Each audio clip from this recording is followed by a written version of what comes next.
تسلیحات بازدارنده نداشته باشه زیر پای دشمنان له میشه. জেনেভায় যখন ওয়াশিংটন ও তেহরানের মধ্যে চলছে পরোক্ষ আলোচনার জটিল সমীকরণ, ঠিক তখনই তেহরানের এক জনসভায় হাজির হয়েছিলেন আয়াতুল্লাহ আলী খামেনি। দীর্ঘ ৩৬ বছর দেশ শাসন করা এই নেতার কণ্ঠে সেদিন ছিল আপসহীন স্বর। সেদিন কেউ জানতো না এটিই হবে জাতির উদ্দেশ্যে তার শেষ দিক নির্দেশনা। ইরানের আধা সরকারি সংবাদ সংস্থা তাসনিম ও ফার্স রবিবার মৃত্যুর বিষয়টি নিশ্চিত করেছে। এর আগে শনিবার ভোরে নিজ কার্যালয়ে হত্যার শিকার হন প্রায় ৪ যুগ দেশটি শাসন করা এ নেতা। ইরানের সুপ্রিম ন্যাশনাল সিকিউরিটি কাউন্সিল জানায় শনিবার ভোরে তাকে লক্ষ্য করে হামলা চালানো হয়। একদিকে মৃত্যুর ১১ দিন আগে শেষবারের মতো তিনি জনসম্মুখে বক্তৃতা দিয়েছিলেন। সেখানে তিনি প্রতিরোধক অস্ত্রের প্রয়োজনীয়তা তুলে ধরেছিলেন। তিনি বলেছিলেন, আমাদের প্রতিরোধক অস্ত্র থাকতেই হবে। যদি কোনো দেশের কাছে তা না থাকে তাহলে এটা তার শত্রুদের পায়ের তলায় মিশে যেতে বাধ্য হয়।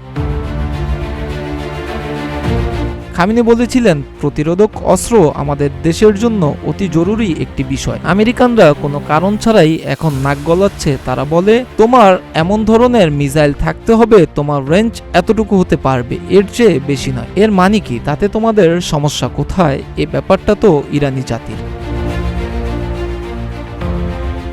যুক্তরাষ্ট্রকে সেদিন কঠোর হুঁশিয়ারিও দিয়েছিলেন খামেনি। তিনি বলেন, তাদের কাছে মনে হচ্ছে যুক্তরাষ্ট্রের প্রেসিডেন্টও বলছেন যুক্তরাষ্ট্রের সেনাবাহিনী বিশ্বের সবচেয়ে শক্তিশালী সেনাবাহিনী। বিশ্বের সবচেয়ে শক্তিশালী সেনাবাহিনীও কখনো কখনো শক্তিশালী থাপ্পড় খেতে পারে, এতটাই শক্তিশালী যে এরপর আর তারা উঠে দাঁড়াতে পারে না। এদিকে যুক্তরাষ্ট্র ইসরায়েলি বিমান হামলায় নিহত হয়েছেন খামেনির মেয়ে, জামাতা ও নাতি। এই ঘটনার আগেই যুক্তরাষ্ট্রের প্রেসিডেন্ট ডোনাল্ড ট্রাম্প সামাজিক যোগাযোগ মাধ্যম ট্রুথ সোশ্যালে দাবি করেন আয়াতুল্লাহ খামেনি নিজেও নিহত হয়েছেন।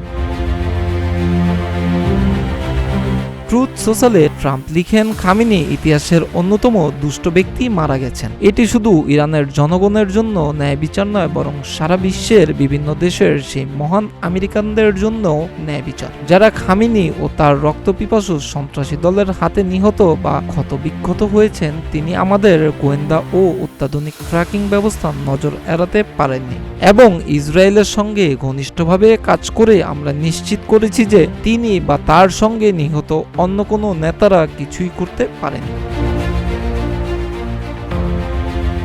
মিরাজ হোসাইন, প্রতিদিনের বাংলাদেশ।